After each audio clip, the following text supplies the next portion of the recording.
अरे सुना आसमान भइल गइल हमर चाँद, जिया तानी मरा तानी नइखे ज्ञान। दिल के भइल नुकसान रोवे मन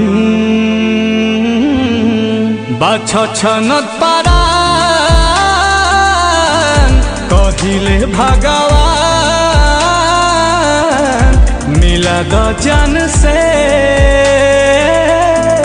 नहीं तो ले लो जान।